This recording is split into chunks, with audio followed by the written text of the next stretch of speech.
The 23-24 WNBL Grand Final decider.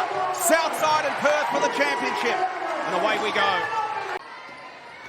Well, thanks to Dean Andrews, the statistician of the WNBL, in 13 WNBL games for Perth since January. Amy Atwell is averaging 6.2 free throw attempts. Thanks, Megs. Milestones and misses. Dean Andrews does a wonderful job. Here's Cole.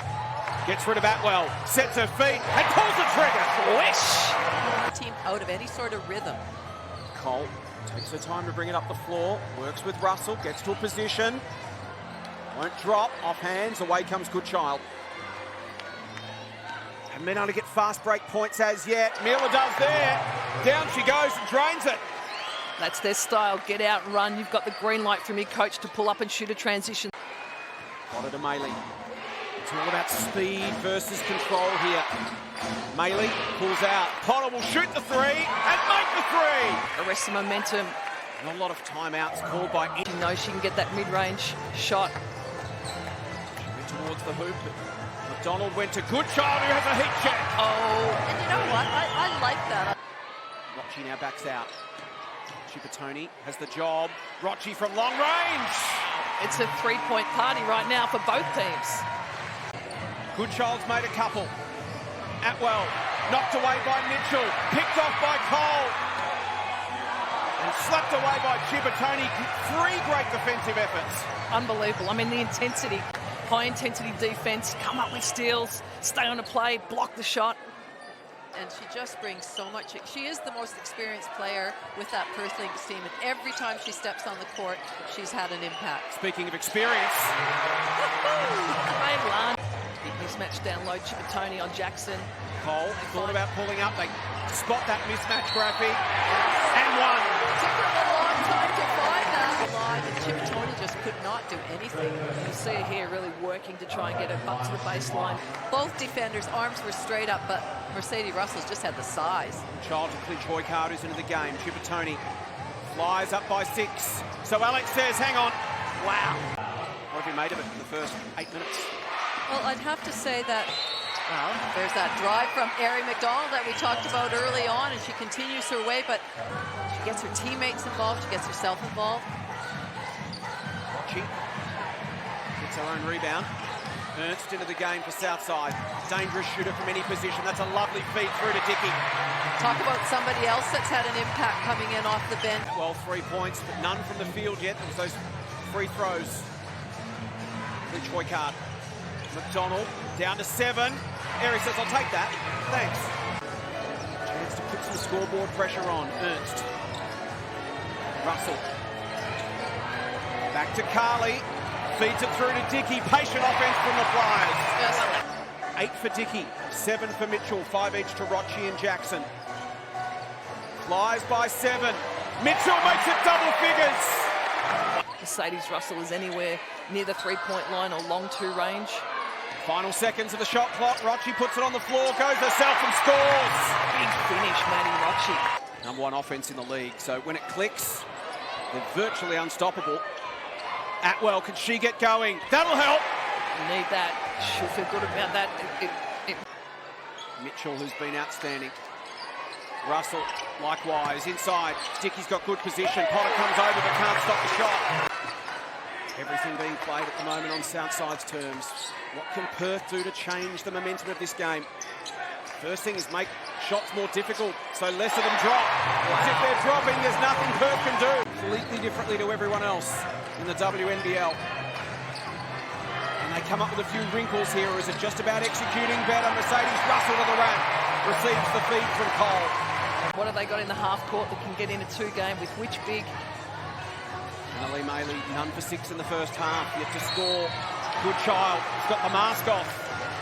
Oh, she does too. It's play now or go home, isn't it?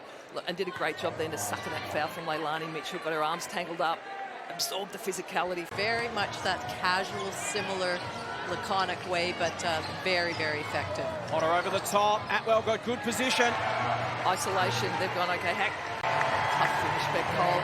She finds a way, doesn't she? It's not always pretty, but it's effective. Donald. Potter. Got another one. Wow. 2 of 2. Thanks, Megs. Petrick looking to change things up. We've got to do something here to change the flow of this game. We know they can get white hot. And that's often where it starts. That's where it starts. Massive crowd aren't like it. With the three at one end. Definitely callable.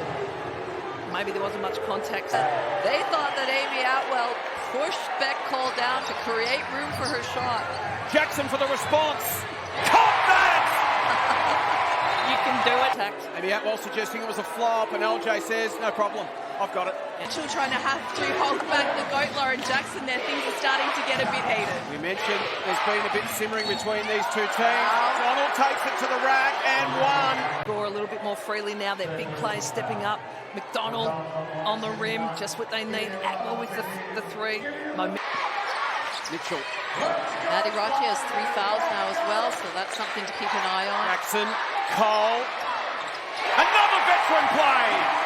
Against this zone, we know how prolific three-point shooter both her and Jackson are. We see her wide open there.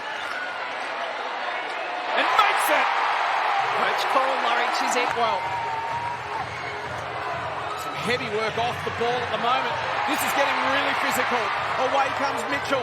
Got Jackson. Lovely work. And Cole finishes. Puts it on the floor against Atwell. Dickey comes in, keeps it alive for Southside. Ernst pulls the trigger. Hasn't she been impressive? Donald back the other way, can't finish. Scraps for it on the deck, comes up with it. Chippertoni. Pledge Hoycard. Oh, they needed that. What a good result that was. But an easy two finish. Southside ratcheting up their offense, staying aggressive. Cheryl Chambers told us when Perth came at them in game 2, they were a little bit, they took the foot off the gas, but such fluency on their offense this afternoon. Southside played it at their own pace. Oh, look out. Look out! Southside feeling 8 foot tall and bulletproof right now. They lead by 22. Everything going their way. Mitchell to Dickey, they're playing with huge smiles on their face, and why not? In this last quarter. The onus is on Perth. They need Southside to start missing like that. Megan Huswaite was with Ryan Petrick. What did Ryan have to say? Well, that's what he wants to see. He wants to... It's been Southside that's been the offensive juggernaut. They average 80 points a game this season. They're up to 85 at three-quarter time, and you can add 2 more for Beck. Away comes Mitchell. He's controlled this game superbly. Cole adds 2 more. And how great for her to lead this team all seasons. And they've had some ups and downs, and now to play the role that she is in this game. Russell sends it away. Eat that, says Mercedes Russell. Megan Huswaite courtside. How about the coach-player relationship between Cheryl Chambers and Leilani Mitchell? They won a title together at Sydney. But everybody's contributed, and it's not been one standout as there's been in a couple of those games. Everybody across the board has had a say in this. Donald to the rack. What she thought about it. No hurry whatsoever here for Southside. The clock is their friend. Dickey puts it on the floor, elevates and finishes. Just go to what works for us. Yeah. Just eerily similar to the series 2 seasons ago. Dickey puts it over the top for 2 more. Megs mentioned it at the outset. The veterans are like, yeah, we'd like to go back and celebrate, but coach, please don't put us in. Now we do feel old. 8 titles between Jackson and Mitchell's about to become 10. 2 of the all-time greats. Here's McDonald. Drills it. Aari McDonald has been absolutely outstanding this season and deserves her flowers. Carly just puts one up. Car park Carly. Away comes Anna Lee. Plays with her heart on her sleeve. Anna Lee Maley, and she makes one. Throws her head back and says, finally. Already looking forward to when they play each other next season. This one has been full of passion, fire. It's been physical. Brown inside. Clara Wisher, yes! And the starters love it when their bench players come in and score a basket or score a big 3. Well, Clara Wisher, she's a school teacher. And then NBL 1, Hobart, Joondalup, Hillside, Knott, Sandringham. This is her first WNBL action in 7 years, and she gets a bucket in game 3. So many great stories on both teams. Dickey, Lou Brown, she gets points. Forster, Chloe Forster into the game. Goodchild puts it on the floor against Brown. Drives, Lou rejects. Can Nadia get some points? Brown, 2 more for Lou. The end of this championship.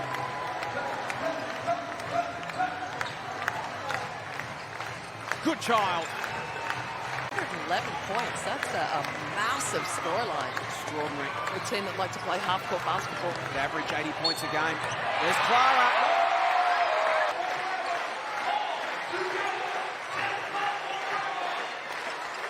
Misha Brown adds 2 more.